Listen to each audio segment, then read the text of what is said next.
tudo bem com vocês? Espero que sim!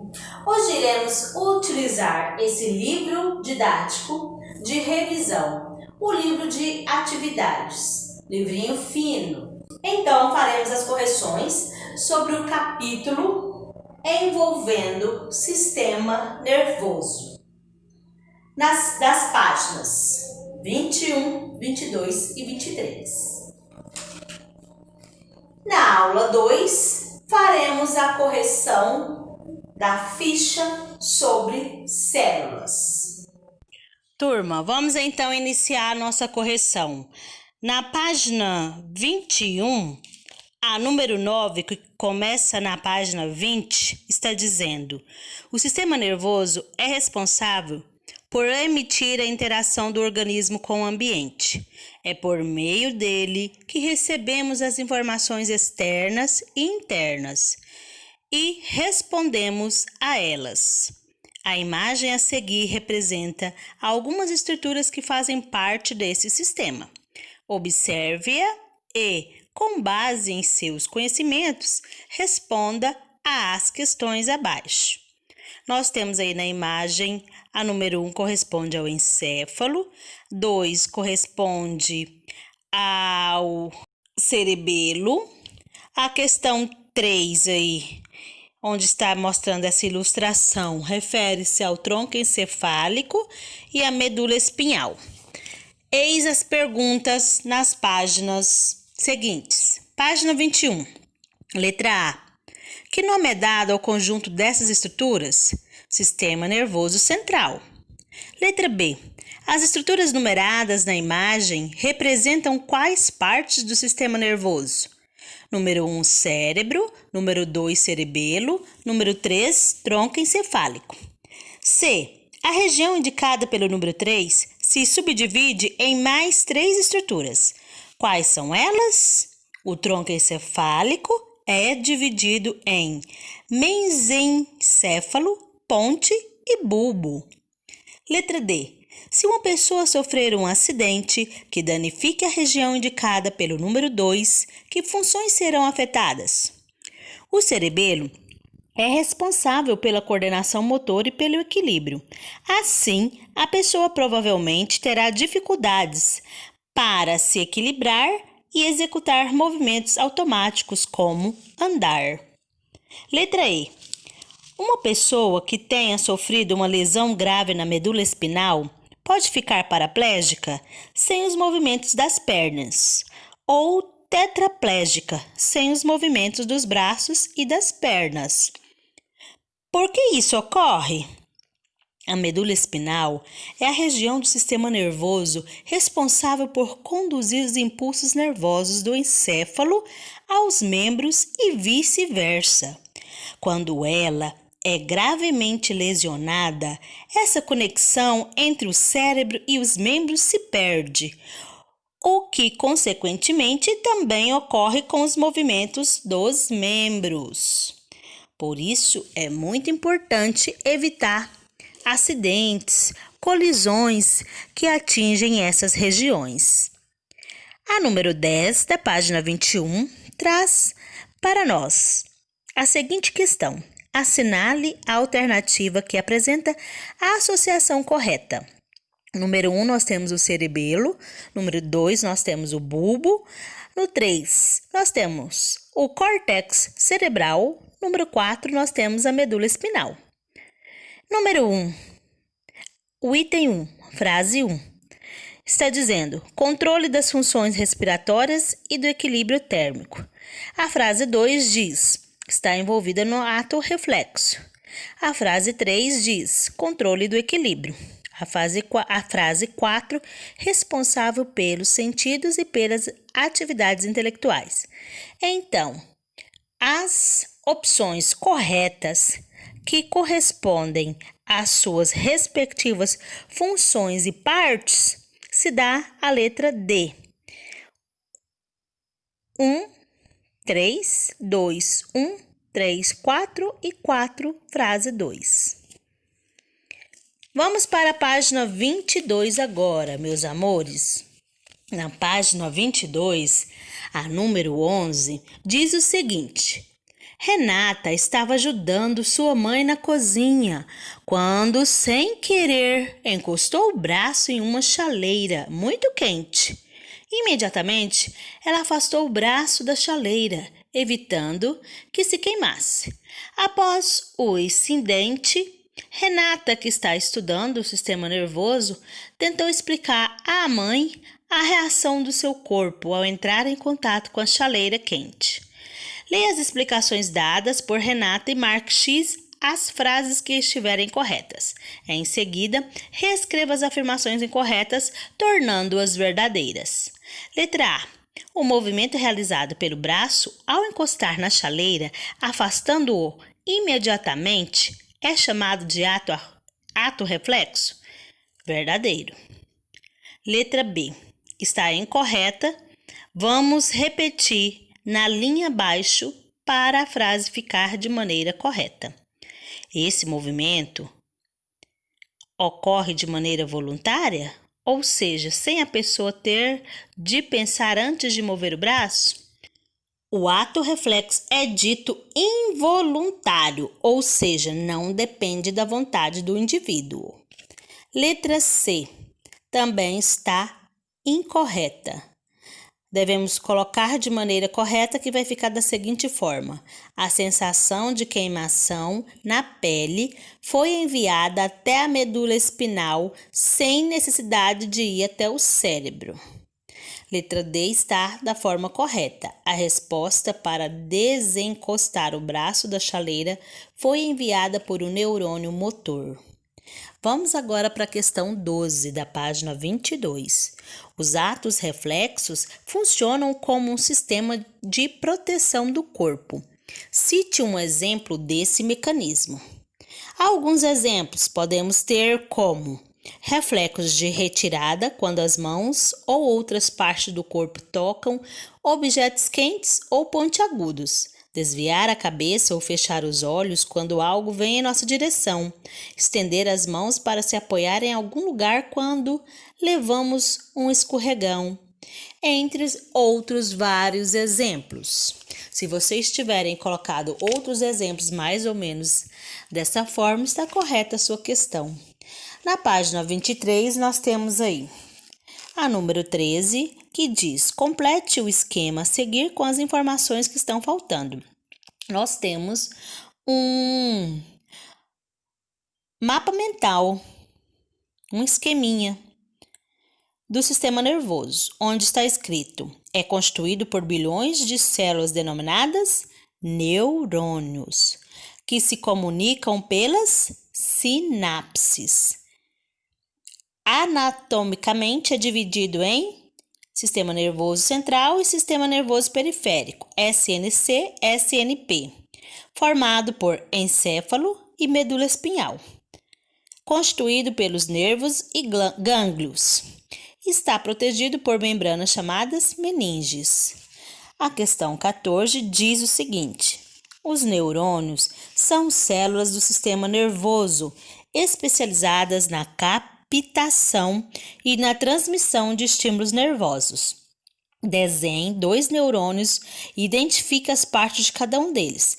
Em seguida, inclua uma seta para mostrar o sentido da transmissão do impulso nervoso. Essa questão 14 da página 23 é quase igual à questão que a tia Aldilene já pediu para vocês, alunos, fazerem no portfólio de ciências. Eu já pedi um desenho de uma célula neurônio. Só que a questão 14 pede 2 desenhos de 2 células neurônios, passando as sinapses, que está nessa forma de setinha de um para o outro. Olha só, se você fez mais ou menos esse desenho, essa questão está correta. Aí nós temos o corpo celular, o dendrito, os axônios e as terminações nervosas e a bainha de mielina. A questão 15 diz o seguinte: substâncias psicoativas são aquelas utilizadas para produzir alterações nas sensações, no grau de consciência ou no estado emocional, de forma intencional ou não. Podem ser classificadas como estimulantes, depressoras ou perturbadoras. Olha só, na aula passada eu pedi para vocês estarem aí, desenhando esses tipos de substâncias psicoativas, né? Classificando elas como estimulantes, depressoras e perturbadoras, que são as drogas lícitas e ilícitas, que hoje em dia nós falamos que são as substâncias psicoativas. Letra A. Explica o que você compreende como substâncias psicoativas estimulantes. As substâncias estimulantes do sistema nervoso central provocam a estimulação intensa de regiões do cérebro, levando à sensação de euforia. Produzem um alerta exagerado que pode causar insônia, hiperatividade e falta de apetite.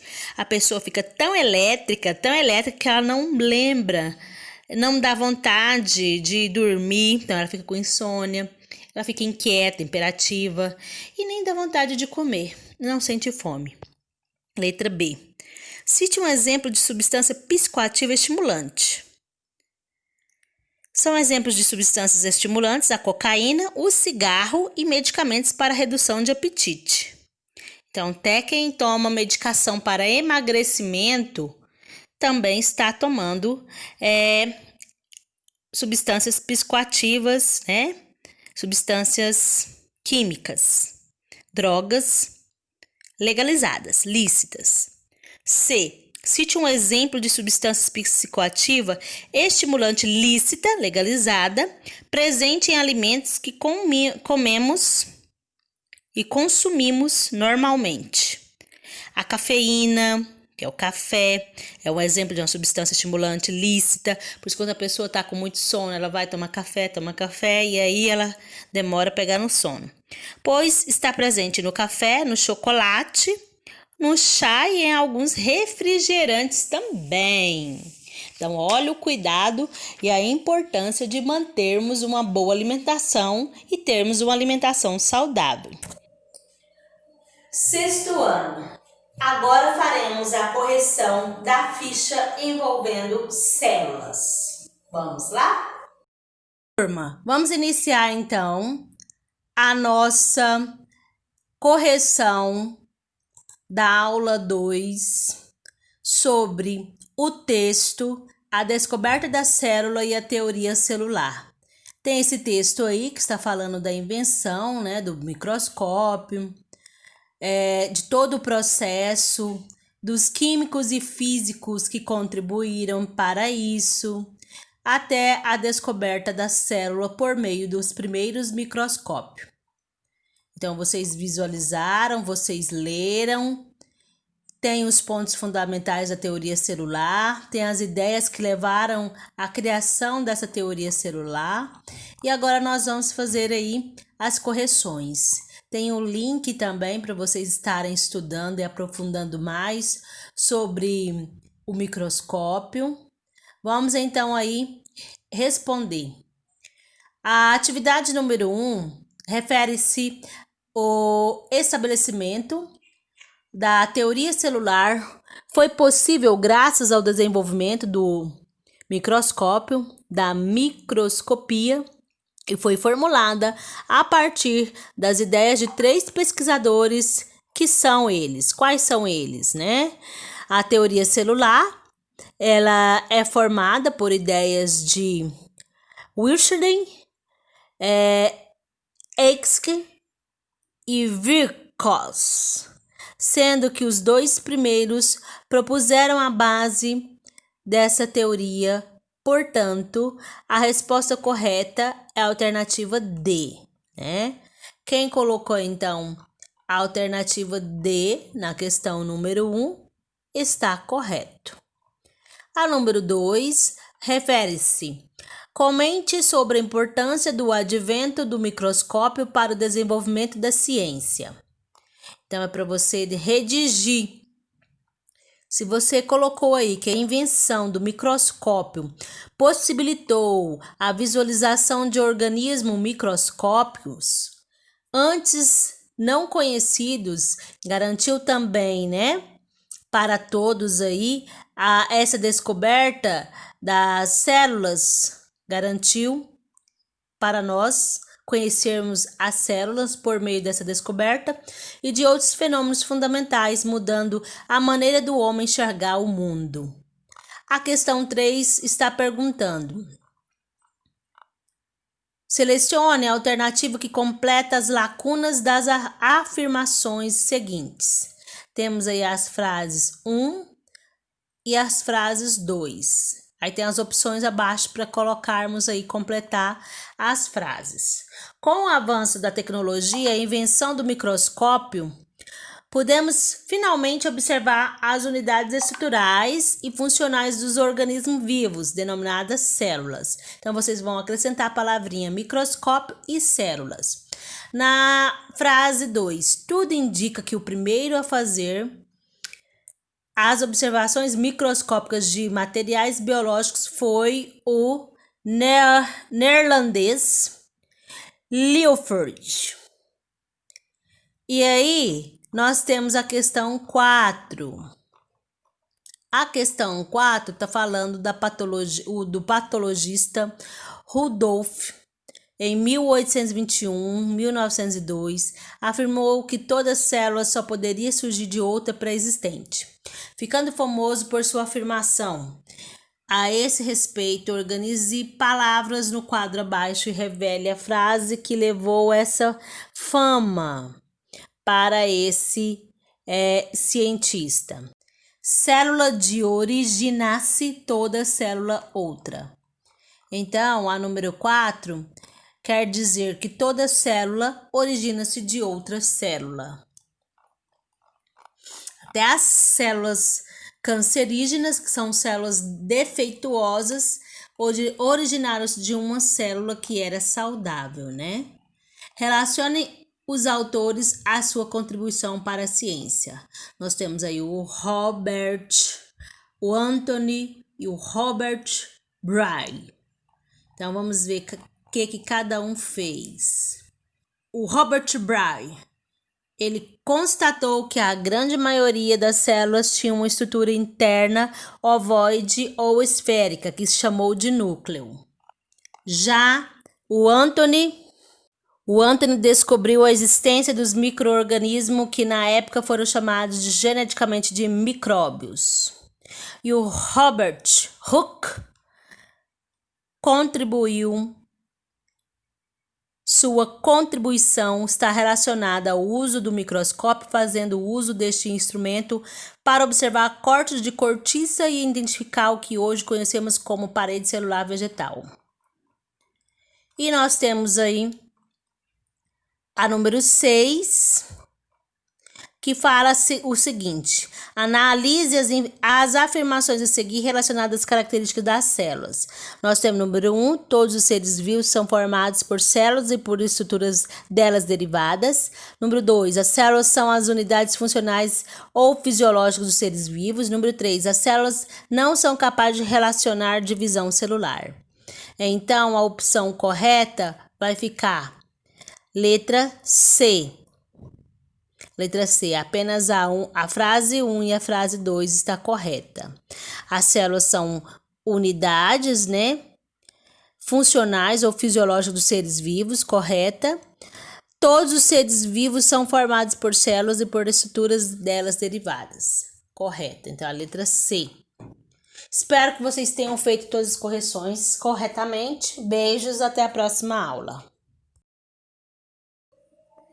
Após finalizar as correções da aula 1 e 2, envie fotos das atividades no meu privado e guarde essa atividade da aula 2 da ficha que você deve copiar ou imprimir sobre células. Arquive e guarde essa atividade dentro do portfólio de ciências, beleza? Conto com vocês.